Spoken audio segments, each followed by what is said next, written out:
principle-centered curriculum is it has a number of lessons that were put together, but if I don't necessarily know how to define a biblical principle, honestly, but the idea is that probably is more defined by the paradigm that you have in your own culture. I mean, if the Bible tells you something that is against your culture, then I guess you have a principle there. I mean, there's something that is going to help you to realize God's truth, but you only need to reflect on that and you know, and to find a way to make a lesson out of that. Honestly, it's not difficult. You can even use only one verse. You know, that's if that's the case. But what is important is that you can you can be able to identify an area where you need to be challenged. So don't run away from challenges. I mean, that's the point. You know, that's the idea. That's the good thing. It's just the way you take it. You know. So there is another a lesson that that is in that material. Is called "Life is Sacred." You know, and this is a big issue everywhere. And there are cultures that that you know, they give a lot of importance to, you know, to life, human life, but not only in the sense of health, you know. It probably in the third world is the way you see it, you know, because organizations like Food for the Hungry, for instance, they go to third world countries and they get concerned about nutrition, for instance, you know, and you see group of women in a community and they are learning how to feed their own children. I know that feeding a child is an important thing to do, you know, but it's really interesting if you don't have you know, if you don't have the real value in your mind about what a child is. I mean, and it's something, sometimes it's something subjective, you know, because people in the countryside tend to confuse sometimes even the importance of having an animal, a healthy animal versus the healthy child. I've seen many times people spending money to heal their cow or their horse, you know, and while they are having children that are sick. Why? Because they will sell the cow and that will bring money and they will do many things with that, but they don't exactly know what they're going to do with the child, you know. But if you notice, we value life, human life, for other reasons, not for because they have a let's say a economic value, you know. And yeah, you know, I was in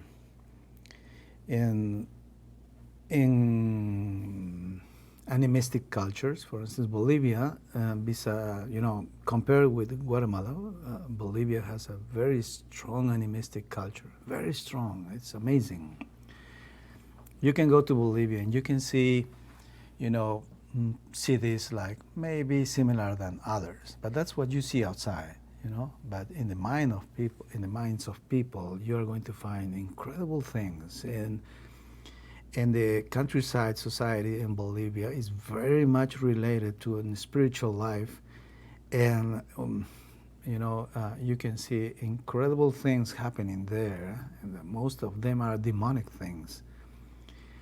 And you know, and the typical thing that people do in animistic cultures is to look for appeasement, you know. They try to prosper, or they try to have a better life. But it's amazing how animism can you know, block you for understanding the way you should do things in life. So if that belief system comes to you and teaches you that if you give an offering to a spirit or whatever it is, and because of that you are going to be prosper. And if you get caught on that, it's amazing what it can do through in time. You know, for instance,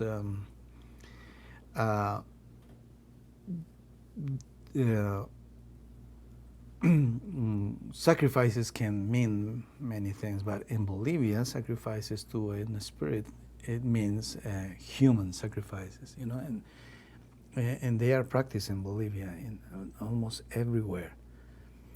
There are communities of mining people, and in every mine you are going to find an idol, and they sacrifice children in those mines, you know. So every time you hear a child that got lost, you know where you're going to find them. And you can see that in cities and in the countryside. So people don't give value to children, and little by little, you know, in an animistic culture, you tend to see the world in a different way, you know. And there are many examples how these things happen. For instance, there is a whole community close to the border in Bolivia that they all believe they are prosperous people. They are they commerce with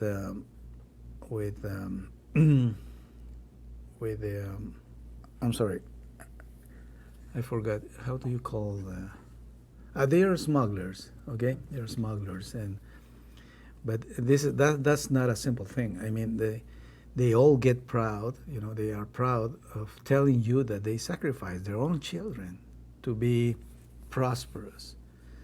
So then you have a huge thing to face, you know. How can I convince these people of what they are doing? And it's really solid, you know. But those things belong to their own worldview. And I remember we had a meeting in Food for the Hungry, and we were talking about this point, about the children of the community. And one of those guys who work in a certain area, he said, I want to say something. I have 6 months working in my position, and I have to visit some communities, and I have a number of children that I have to visit. And in 6 months, I can report 35 children who are missing. 35, can you imagine? 35. And he said, I have gone to the authorities, and they don't care, you know. I have gone to the TV and the media, and they don't care. And I was watching, because there was the country director and many people of our organization, and I was wondering, and I said, would they care? You know, because you know, the report came to them. I mean, and are you going to advocate for those children? You know, and interestingly, we are an organization that work with children. We are supposed to take care of them, but this guy said, and I want to ask you to help me. I do care for these kids, but in time the organization did nothing to. I mean, what I say is that why does it happen? Because we hire people from the same culture to do a job of helping them with their own problems. Okay? Do you understand what I mean? And so people with those lenses trying to help people that have the same lenses, they won't see the problem, you know. They won't feel that. I mean, the way they should, you know. They won't act because they are trapped in the same problem too, you know. Like those guys who said these people never change, they will probably say the same thing. You know, so when you talk about the biblical worldview and a value like this, life is sacred, you have to work hard and say, okay, how does this affect me? For instance, In an animistic country, in an animistic culture, people worship idols, you know. And what happened to this is that idols are not are not God. I mean, God as we know our God, because our God is a person. But an idol is not a person. If you go and see in those places, you know, they understand this God like a powerful being, spiritual being, but they don't have a personal relationship with with their God. I mean, we Christians have a unique faith because we have a personal relationship with God. God is a person, and that part of your personality, you don't notice that, but it's very well developed when you practice your faith as a personal relationship with God. You talk to Him, you confess Him things, you know, you humble yourself, you do many things. Even your conscience is open to, you know, to understand that you made a mistake and you have to go and forgive or to ask for forgiveness. You know, that those things happen in a personal relationship, but those things never happen in an animistic culture. So one of the things you notice with people in an animistic culture is that they might be nice, they might have nice food, they might be happy dancing or playing music, but you cannot relate to them with profound personal relationship. And they cannot do it with their own children either. Sometimes you can hear stories, awful stories about their family relationship among them, you know. And and teaching about life is sacred, you know, has an incredible impact. I mean, but it's hard to do. I mean, you have to find the ways to show people how they are watching life or seeing life through particular perspective, you know, and to break that. So, for instance, in my church, I go to a church, attend to a church that is located in an area like that, and the first thing I can see is that they are very weak making a personal relationship. The first thing that happens is that they start fighting each other. They have envy to each other. They hardly can work together. And I say, why everybody think that that's common? But it's not common. It's based on a problem. You know, they don't value life as sacred and with all the consequences that it has. So I sit with them and you have to make very simple questions, like, for instance, in an animistic country, women or men don't see the value of their own children, and like, for instance, we do. If when I have a child, I see her and I said, I want her to be a great person, you know. And it's sad to say, but in an animistic country, a mother sees her own child and she never thinks he will be someone great. You know, sometimes it can be even given as an offering. Never sees the value. So I sometimes talk to the people of my own church and I talk to them about the children, you know. How about your children? How are you dealing with your daughter? He says, oh, I don't know, it's my wife's problem. No, it's not your wife's problem. But that behavior comes from probably it's originated in that idea. So I deal with him and I tell him, why don't you talk to her? Or tell her a story when she goes to sleep. Read a book to her. And those things are so incredibly unthinkable for them by themselves. So we have to make a kind of projects to heal what is a personal relationship, you know. And interestingly, when you talk about faith and you say, you know, Christianity is a kind of faith that starts with one basic thing, a personal relationship with Jesus, they get lost because they don't know exactly how to do it. It's absent in their culture. This is heavily animistic. But if you tell them, if you give $100, God will give you $300, they'll do it immediately because that's what they practice in an animistic country. They appease gods.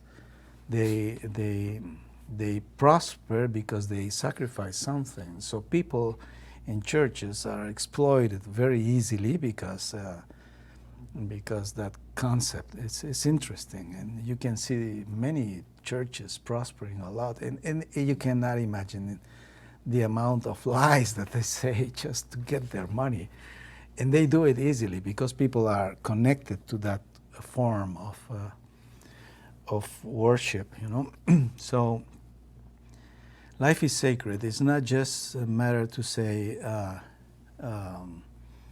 your child is someone important and you have to nourish him, or to teach them the triangle of nourishment. Those things don't make sense, finally.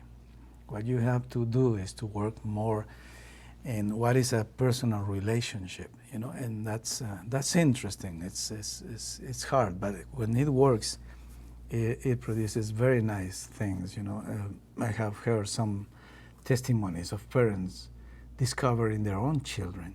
There was this guy, he was a very nice guy, he got converted, and the Lord was working very nicely with him, but he had a very awful relationship with his son. He never thought about that, and I told him, why don't you go and talk to your son and ask him forgiveness because you abandoned him? And that was hard for him to do, and he did it, and his son didn't accept that. He got angry. And he said, it doesn't work what you say because my son does that. He got angry and this and that. But later on, some months after that, I met the man, and he told me, what? The other day I took my son, and he was taking his son to the military service. And I went to visit my son, and he came out and said, Dad, I want to talk to you. And he apologized. He asked him forgiveness for treating him that way, and because how much he suffered when he was a child. And he told me, we spent an incredible time together. And my son promised me this and that. And I said, it's interesting, but the sacredness of life is surrounded by so many incredible things that God has put in a personal relationship, So those paradigms are expressed in a principle-centered teaching that is in that material. And there are many more, as I told you, There are probably you will discover many more that you can use in your community.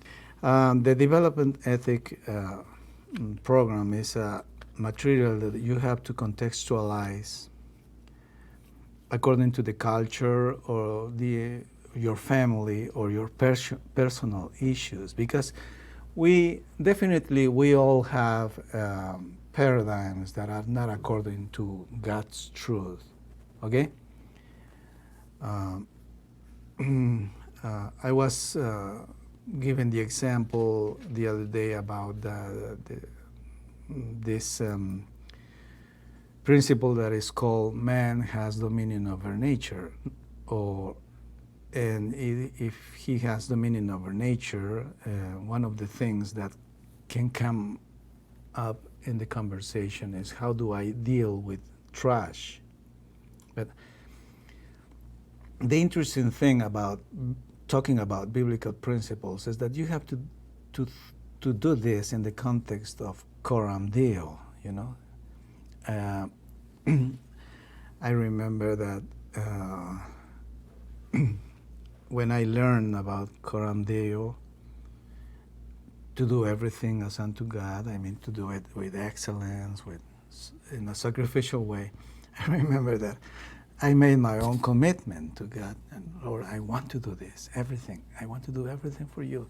And that day, I went to visit my children to their school because they wanted parents to help with an activity. And and I went there and I said, okay, count on me. I can help doing whatever you want.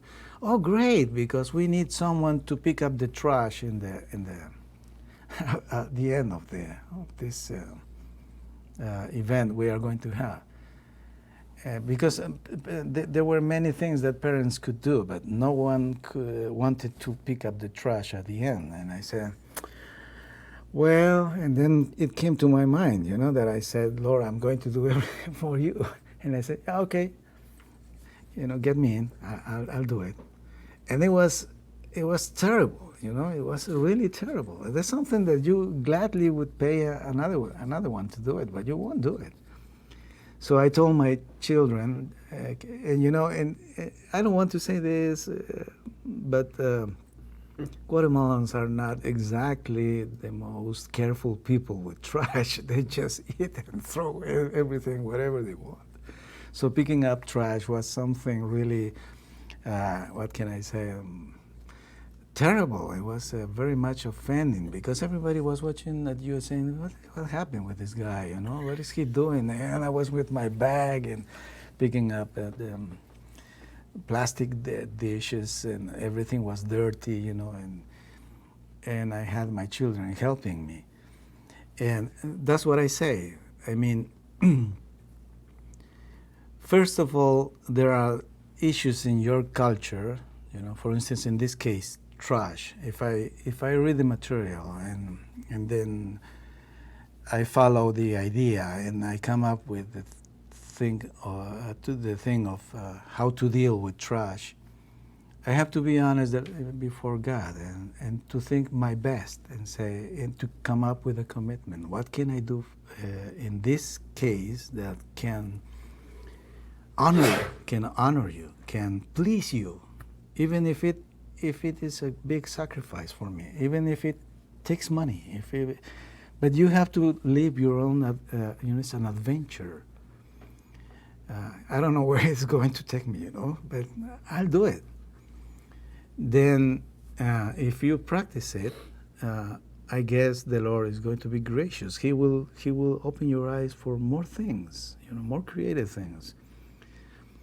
Who can say if in the future you are in YouTube showing people how to deal with their trash, and that's a great blessing for your country, because I've seen people like that, how to live without trash, how to live in order, and maybe you can do something like that. I don't know. Really, I don't really know where, because it's a step of faith. It's not just that I want to be educated. It's I want to please you with this. I don't know where it's going to take me, but I want to please you. And God will take that and lead you to the next step.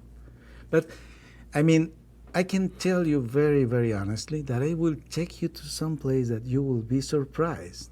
It's because it's a personal relationship with God. God knows what is He doing, in this case particularly. So you can read it well, follow the instructions, and if it speaks to you about something that you have to fix, then you have where to start. And when you do it, you will be contextualizing that to your family or to your house or probably to your community, probably to your nation. But you will know how to teach this in your own context. And while you do it, I mean, I don't know how, but I was reading this, and all of a sudden I could see that there are some paradigms that I have, or the Bible show me as something new, then I use it as a principle. For instance, Darrell Miller was talking about creation is good. It's not here.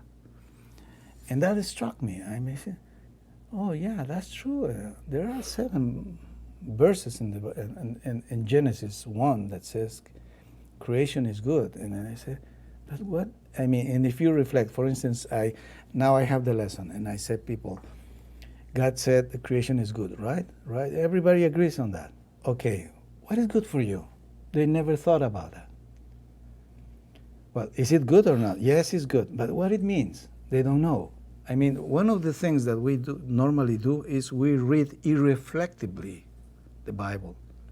There are many words, there are mysteries, but you read them and read them and read them and never stop to think, what does it mean? And if you do, if you stop and try to, open that word to all the meaning it may have, you will be surprised, very much surprised, and it can lead you to from one point to the other. For instance, I have this conversation with people.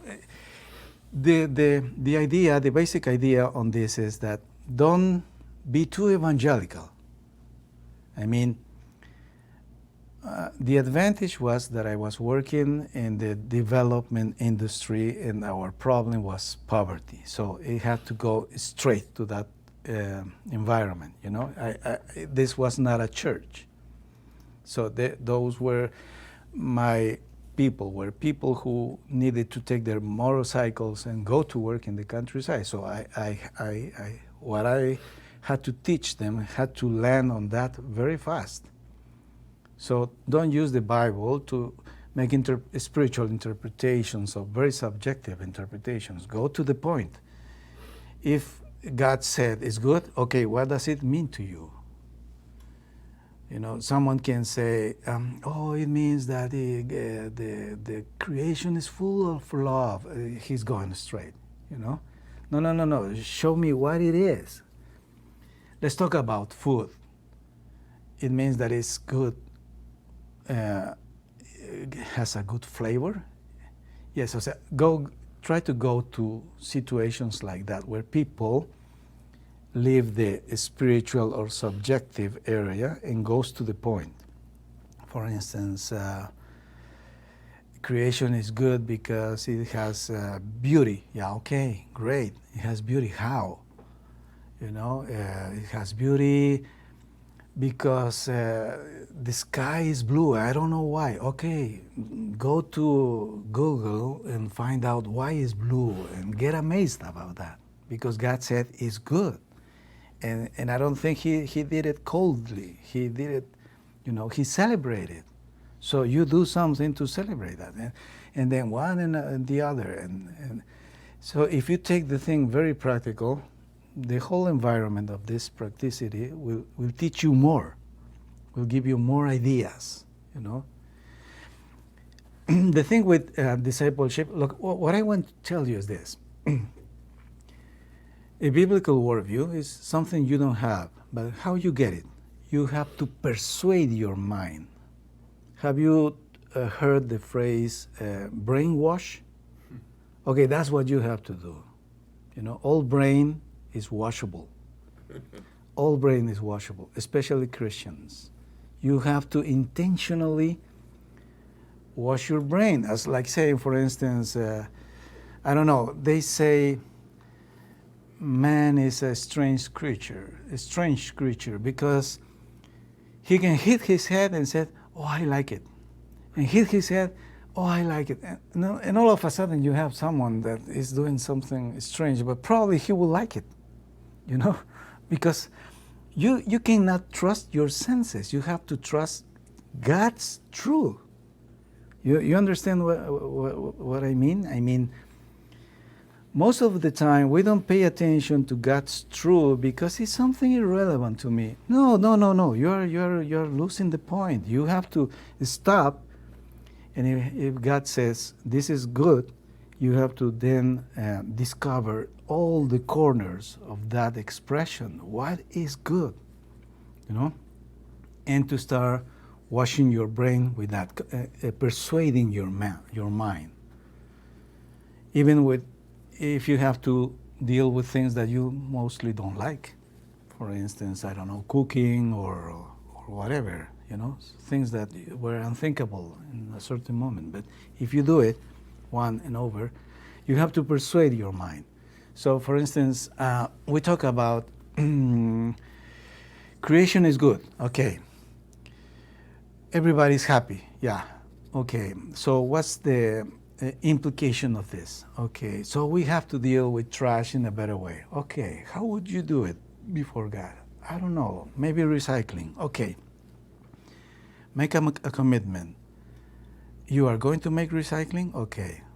Make a commitment to God. Because if you don't do it, it will be only a theoretical thing. Think about that. I mean, what I'm saying is this. If I understand a principle, I don't know how long it's going to take that, but it will end up in a culture, family culture. If it doesn't finish as a family culture, you learn nothing. You understand? Because that culture is what is going to bless the nation, is what is going to produce children with a different mentality. Do you understand? I mean, it's not that I learn, I know the thing, but it's something that if you go to my house, you will find it there. You see? It's a whole process. And of course, it's going to bother me. It's going to take time. I'm going to spend more money. But in the end, when I'm on the other side, I will see the world different and I won't go back. You know, it has to work on me. Then you realize that when you see through the window, this neighbor needs me to help him with his trash. And I don't know where it's going to take you, you know. But probably God is going to use that as a national movement of dealing with trash. Who knows? You know, because God is looking for someone who can believe him and is able to commit himself to believe him and to do. Because we human beings, we don't know truth. Truth is revealed. So never trust your own common sense. Never trust it. Trust what Bible says. It's like those pilots, no? Don't trust your feelings. Trust the instruments. You know, that's true. So whatever you find as a truth here, and it hits you, and you know that something is not okay with this, okay, work on that. Work on that. It will bless you enormously, and it will open your mind. So wash your mind, your mind, yourself. You know, for instance, when we talk about creation is good, one of the things I like most is to give people something to read, and one of them is the life of George Washington Carver. George Washington Carver is a very particular American hero in this thing. He was an enslaved man who had a passion for God, and his passion was always leading him to the study of nature. And it's wonderful, and it's the type of people that you don't understand easily, and you say, it's incredible. So, and he said, I used to go to the forest, and in the middle of the forest, I found the presence of God, and praise him, and pray. And so most evangelicals found that in their temples, you know. And I say, can you go to a forest and watching how creation is good, praise God? And for most of them is something new, and they say, never thought about that. Why don't you do it? You know, why don't you do it? Maybe the Lord is going to use that as a revealing thing for you. So then they read that. Okay, did you like it?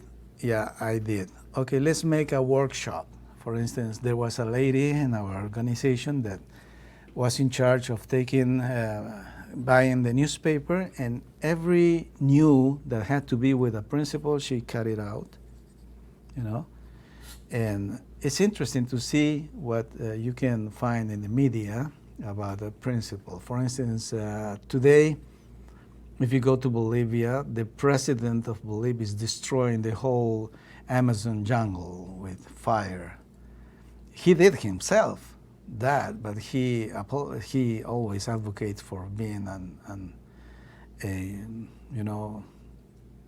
ecologist. Is that the word? Environmentalist. Yeah, environmentalist. but that's false, you know. But okay, if you have all that information and people are convinced that the creation is good, they are dealing with trash, okay, let's have a meeting and you share those news, you know, and maybe a video and say, okay, let's make a discussion why the jungle is being destroyed. So they open their minds more and more because ideas have consequences. And you can see it everywhere, you know. And next thing is, okay, did you like all this? Yes. Now make a personal commitment. You live it out. Do something that can be a culture at home with your children. Because if you get a biblical worldview and you cannot transmit that to your children, means nothing. Because Christianity is based as a culture. Its transformation goes through generations, you know. So, okay, we are going to work on this, and they make a commitment for his family, or maybe for his church too, and another one for his community, you know. In this point, I loved Bob Moffitt's seed projects. Seed projects are wonderful, are incredible in this point, because in the seed project, one of the things you need to say clearly is, what are God's intention? What does God want for humanity? What's His principle? What pleases Him? Okay, this project is based on that. You know, and then you make your seed project, whether it's a family seed project or, but you have to end up making culture. And once you have that, then move to the next point. Don't teach this as, okay, this week we're going to see this principle, the other week we're going to see the other one. It won't work because people just will learn it intellectually and that's it. Stop in one of them. There are a lot of things to do with one of them. And you can teach, guide them first to discover the truth, and then step by step go into practice, you know. And if you have movies to watch or books to read to complement that, then you have more probabilities to make a discipleship process instead of just a teaching of a traditional teaching.